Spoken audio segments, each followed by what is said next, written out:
ಕೂಡ ಅಧಿಕಾರವನ್ನು ಹಂಚಿಕೊಂಡಾಗ ಎಲ್ಲ ಸಮುದಾಯಗಳಿಗೂ ಕೂಡ ಆ ಪಕ್ಷದ ಮೇಲೆ ಪ್ರೀತಿ ವಿಶ್ವಾಸ ಬರ್ತದೆ. ಸುಮ್ಮನೆ ಯಾರೋ ಕೆಲವೇ ಜನ ಅಧಿಕಾರ ಇಟ್ಕೊಂಡು ಬೇರೆಯವ್ರಿಗೆ ಅಧಿಕಾರ ಇಲ್ಲದೆ ಇದ್ದಾಗ ಆ ಪಕ್ಷದ ಬಗ್ಗೆ ಪ್ರೀತಿ ಆ ಜನರಲ್ಲಿ ಬರ್ತಕ್ಕಂಥದ್ದಕ್ಕೆ ಕಡಿಮೆ ಆಗ್ತದೆ. ಆ ದೃಷ್ಟಿಯಿಂದ ನಾನು ಪ್ರತಿಪಾದನೆ ಮಾಡಿದ್ದೆ. ಯಾರೆಲ್ಲ ಈಗ ಲಿಂಗಾಯತ ಸಮುದಾಯ ಇರ್ಬೋದು, SC/ST ಇರ್ಬೋದು, ಅಲ್ಪಸಂಖ್ಯಾತ ಸಮುದಾಯ ಇರ್ಬೋದು, ಈ ಸಮುದಾಯಗಳಿಗೆ ಒಬ್ಬರನ್ನ DCMಗಳನ್ನು ಮಾಡಬೇಕು. ಹಿಂದೆ BJPನವರು ಮಾಡಿದ್ರಂಥ ಉದಾಹರಣೆಗಳಿದ್ದಾವೆ.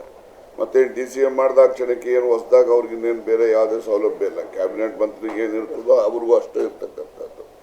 ಆದರೂ ಒಂದು ಗೌರವ ಆ ಸಮುದಾಯದ ಜನರಲ್ಲಿ ನಮ್ಮ ಸಮುದಾಯಕ್ಕೂ ಒಂದು ಪ್ರಾತಿನಿಧ್ಯ ದೊರೆತಿದೆ. ಆ ದೃಷ್ಟಿಯಲ್ಲಿ ನಮಗೂ ಕೂಡ ಒಂದು ಹೆಮ್ಮೆ ಅನಿಸುತ್ತೆ ಅಂತಕ್ಕಂಥದ್ದು.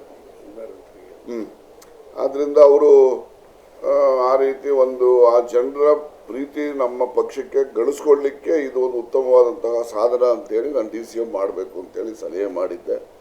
ಆ ಒಂದು ಲೋಕಸಭಾ ಚುನಾವಣೆ ಹಿನ್ನೆಲೆಯಲ್ಲಿ ಅದಕ್ಕೆ ಚಾಲನೆ ಆಗಿರಲಿಲ್ಲ. ಈಗ ಮೊನ್ನೆ ಜಮೀರ್ ಅವರು ಹೇಳಿದ್ದಾರೆ, ಮತ್ತು ನಮ್ಮ ಸತೀಶ್ ಜಾರಕಿಹೊಳಿ ಅವರು ಹೇಳಿದ್ದಾರೆ, ನಾನು ಕೂಡ ಹೇಳಿದ್ದೀನಿ, ಮತ್ತು ಭಾಳಷ್ಟು ಜನ ಕ್ಯಾಬಿನೆಟ್ ಸಚಿವರು ಕೂಡ ಈ ಒಂದು ಅಭಿಪ್ರಾಯಕ್ಕೆ ಸಹಮತ ಇದೆ.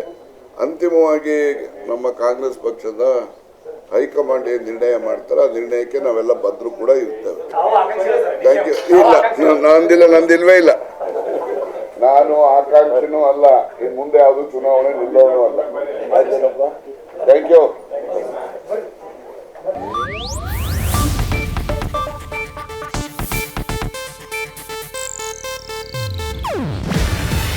ಇದು ಏಷ್ಯಾನೆಟ್ ನ್ಯೂಸ್ ನೆಟ್ವರ್ಕ್ ಪ್ರಸ್ತುತಿ. ನೀವು ನೋಡ್ತಿದ್ದೀರಾ ಏಷ್ಯಾನೆಟ್ ಸುವರ್ಣ ನ್ಯೂಸ್.